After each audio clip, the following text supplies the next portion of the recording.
With the NFL draft coming up, everyone knows the names at the top. Most of the first round names, yeah, like we all know, right? But day 3 is where you can get super deep and into the weeds. Or your sleepers, the dudes that you're standing on the table for. And it's a lot like indie bands where it's like, oh, you've never heard of Discount Sushi? I guess you're uncultured. It's like, oh, you haven't heard of the wide receiver 4 from Hutchinson State Community College? Oh, yeah, you must really suck. You must not do your homework in the NFL draft. So we put it out to you, the people, the Jeromes. What day 3 prospects are you standing on the table for? Now, standing on the table for the uninitiated means if you're in that draft room, if you're a part of the decision makers, who are you standing on the table and just yelling at for? I need this guy. I want this guy. I need Josh Palmer. I need Simi Fayoko. And we're going to do a video of dudes we're standing on the table for a little bit later this week. But we wanted to talk about you, the people. So we put it on the community tab, and we're going to go through a couple of these. Let's go. Wendell McClellan Jr., the best kicker available in the draft. No more missed kicks. Thank you. I'm okay with drafting a kicker since you do have 10 friggin' draft picks, including 7 in day 3, but not before the 5th round. Nah. Travis, a kicker punt return. I don't care who, but I'm tired of holding my breath every time we try to field a punt. Yeah, that's fair. Plus, what's really nice is that this draft is deep in terms of return dudes. You talk about Shi Smith from South Carolina, Jalen Darden, North Texas, Marcus Stevenson, Daz Newsome, Tutu, Cade, Whoop Weiler, Demetric Felton, Avery Williams. Like, it's deep. It's deep, and I do think that it is playable. Nathan Schultz, Marquez Stevenson, let's fix his return game now.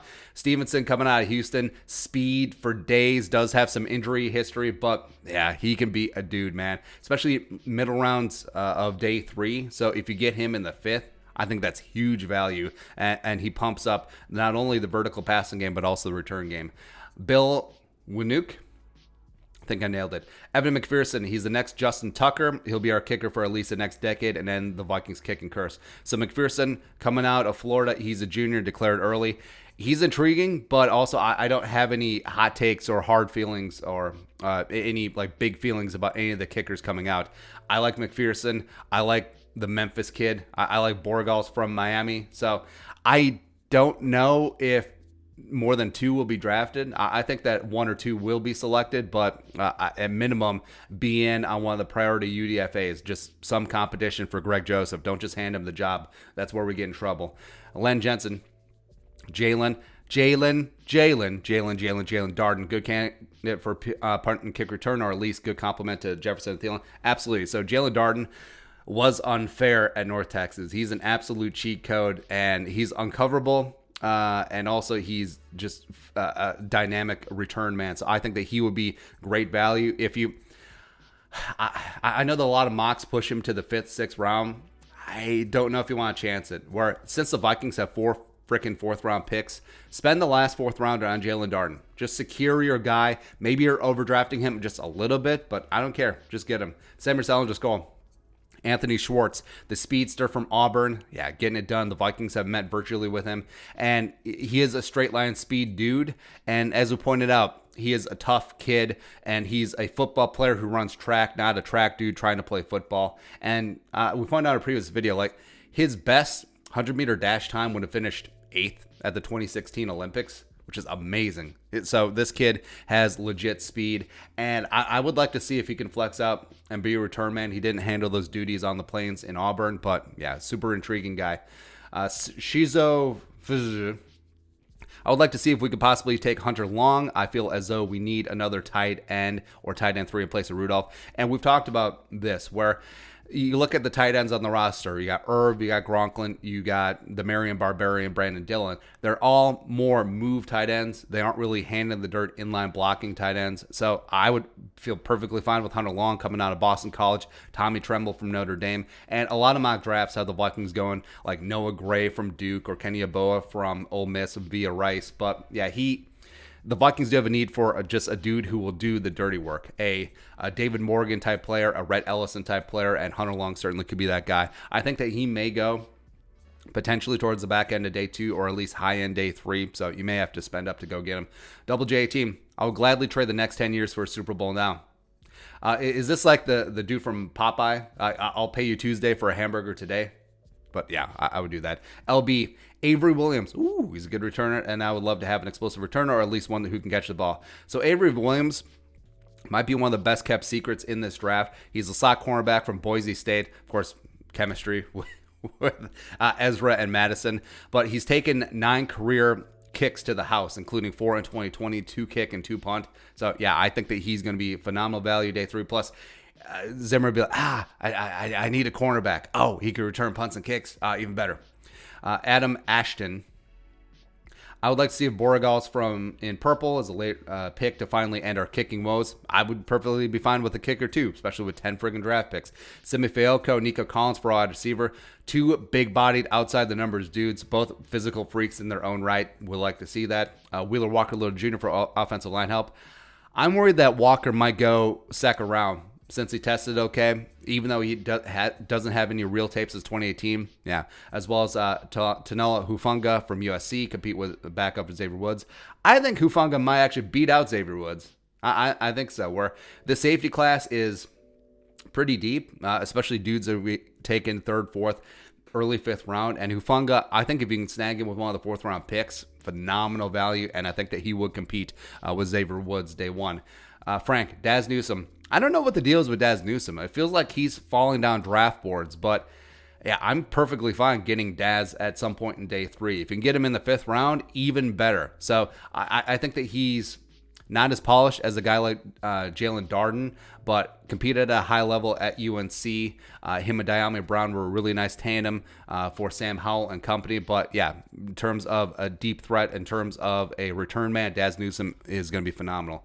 Manny, Trey Smith is there. Ooh, love me some Trey Smith, former 5-star recruit, University of Tennessee, plays some left tackle as well as left guard. I think he's going to be a guard in the league, but size, stoutness, anchor, underrated movement skills. I love him. I love Trey Smith and Ben Cleveland. And hell, if the Vikings want to spend both 3rd-round picks on Trey Smith and Ben Cleveland, let's go.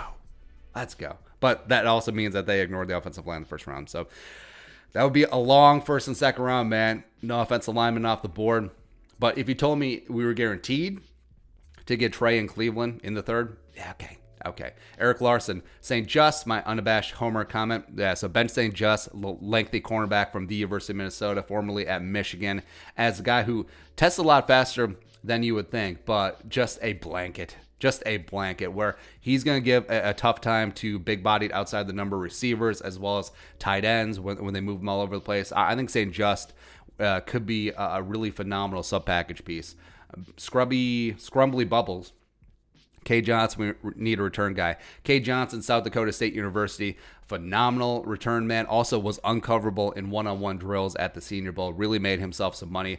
I think Cade may go a little bit earlier than you think. I think Cade may sneak into day 2. I think he does have that talent. I'm whatever about his 4'5", 140. Don't really care. The kid has enough speed to compete in this league. Really interesting. Kyle Rippentrop, Jack Anderson, or Drake Jackson. So 2 dudes who are on the polar opposite ends of scheme fits. But Jack Anderson, the tough-ass guard from Texas Tech, I love him, man. Just get him, adjust your scheme. He's got power. He's got anchor. He's got some nastiness. And they got Drake Jackson, who really is like Diet Garrett Bradbury coming out of Kentucky, where he's undersized, heavily zone fit guy at center, but yeah, a really intriguing prospect. So 2 under the radar day 3 offensive line dudes. Next up, MS Boy, if available, Sam Ellenger. So Ellenger and Kyle Trask for me are 2 dudes who have all the intangibles. You love their leadership skills, you love the tenacity, they just do not give up. But I do wonder if their styles are going to translate to the NFL level. You know, Kyle Trask coming from that spread college offense, Sam Ellenger, I don't know if he does have the accuracy, but luckily they won't be asked to start right away. Where if you get Trask in the mid rounds, if you get Ellenger late day 3, their ass is going to sit for 2, 3, 4 years, and then maybe you'll see what happens. Where if a good coaching staff gets their mitts on a guy like Ellenger, I think that they could break down his mechanics. I think they could rebuild him. And maybe he can be a little bit more than a Taysom Hill. But I think that he could thrive in that sort of role. But, you know, baby Tebow, could he be a starter down the line? I have my doubts, but I'll take my chances. I mean, if you get Ellenger in the 5th or 6th round, absolutely. Dalvin is cooking. A wide receiver return, Jalen Darden. Yeesh. Edge, Joshua Kando. So, like the 7-foot tall edge rusher from Florida State. hasn't really tapped into that potential yet, but super intriguing. Offensive line, David Moore coming out of Grambling. Tree Fitty, dude's a bowling ball. Did well at the Senior Bowl. I like him. As well as Deontay Smith, where if you told me that Deontay Smith played at 275 when he was at East Carolina at left tackle, I would believe you. But in terms of super athletic left tackle, it reminds me a lot of Alex Taylor coming out of South Carolina State last year. If you can get him deep day 3, good value, as well as Elijah Griffin might be day 2. So the son of Warren G, outside cornerback at USC, yeah, it's a lot of. It just goes into like all the juniors, like Asante Samuel Jr., Patrick Surtain II, Warren G's kid, just makes you feel old, man. It really does. Jack Benfett, Jason Away, he's a gamble. I don't think Jason Away is going to be a day 3 pick, but I understand your sentiment. Lawrence Grant, Dylan Moses, where Dylan Moses would have been a top flight first round pick. Like he would have been up there with Micah Parsons if he could have stayed healthy, but didn't bounce back and play decent in 2020. But if he can, you take a flyer on him day 3. If he can recoup some of that 2018, nice. Yeah, absolutely. Cameron Sample, the Vikings have a contact with him, the edge rusher from Tulane, where he's really kind of a one-hit wonder. But if he can build on a solid 2020 season as well as a good showing at the Senior Bowl, sure. Tyree Gillespie, I like him, the versatile safety from Missouri, as well as Daz Newsome we talked about. TJ 803, Amari Rogers. Ooh, speaking of kids of guys that we know, so T. Martin's kids, Amari Rogers, where he played a little bit of running back, played a little bit of receiver. His build is really similar to that of Devin Duvernay coming out of Texas last year, ended up with the Ravens, where stout slot guy, has some good weight to him. So I do like Amari Rogers. If we can get him 4th, 5th round, I think that's good value. Brayton Nicholas, James Wiggins, the yoked up safety from Cincinnati, struggled through some injuries in 2019, but I think that he could be that dude. I think he'll solidly be in the mid-round mix. Robbie, wide receiver, Jalen Darden, yes. Stevenson, yes. Emid Orbebe, yes. Tamari and Terry coming out of Florida State, the 9-foot-tall wide receiver. What was it with Florida State always getting dudes who are like 75 feet tall? Edge rusher, Josh Kando, Florida State, yes. Rashad Weaver, Pitt, yes. Cam Sample, Tulane, yes. OG, Kedrick Green, yes. David Moore, Aaron Banks from Notre Dame, yes. Tight end Tommy Tremble, definitely. Trey McKitty. Man, Trey McKitty's dropping. I don't know what it is, but Trey McKitty's a good player. Safety, Divine Diablo, box safety from Virginia Tech. Like Diet Cam Chancellor. Andre Cisco, Thong Song, Syracuse. Yes, if he can stay healthy, yes. DeMar Hamlin, yes. James Wiggins from Cincinnati, yes. Not Ford after his pro day. I'll still take a shot at Ford. I would still. Where his 40 time does not sync up with his tape time. And whenever there's anomalies in 40, both good or bad, you always go back and look at the tape. And Paris Ford is a really good player. It's a lot like Orlando Brown Jr., where he had a historically bad pro day or a historically bad combine. Yeah, it's not indicative of the type of player that he is.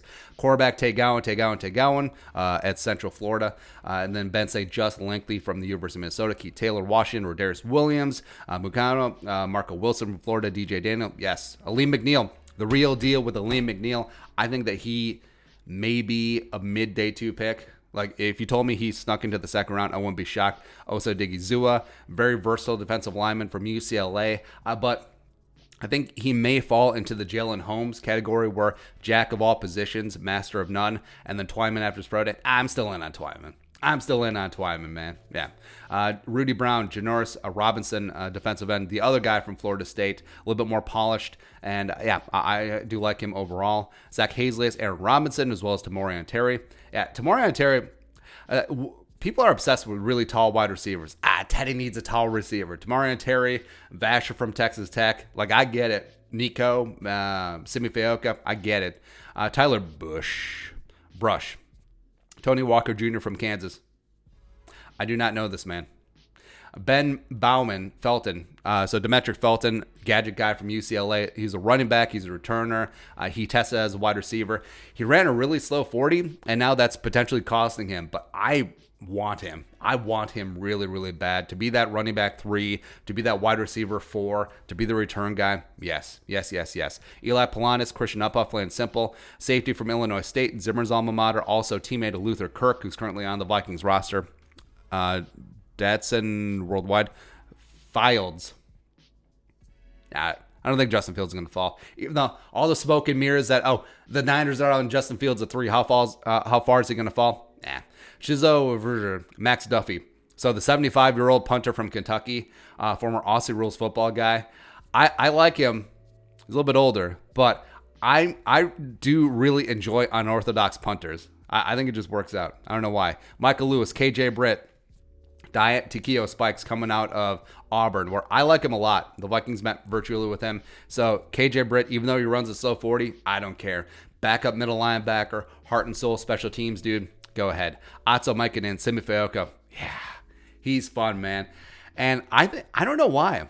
He's being slept on. He's an absolute physical freak. At Stanford, he lit it up. He's a huge deep threat. He is this draft's DK Metcalf. I don't understand. I don't understand why people are just overlooking him, but it's whatever. It could be because J-Jaw, Arcega Whiteside with the Eagles, is such a bust. But remember, scout the player, not the helmet. Plus, they're completely different players. I don't care. Eric Larson, depends on who falls in the fourth. We need to slam BPA for at least those first 3 fourth rounders. So draft good players? Yes, I'm fully in. But that's it. That is the dudes that the Jeromes are standing on the table for day 3. Love the names. Let's go deep, baby. But your thoughts, let us know in the comment section below. Subscribe for daily Vikings takes. More support that work. Post on the Venmo. But until next time, Skol, production value.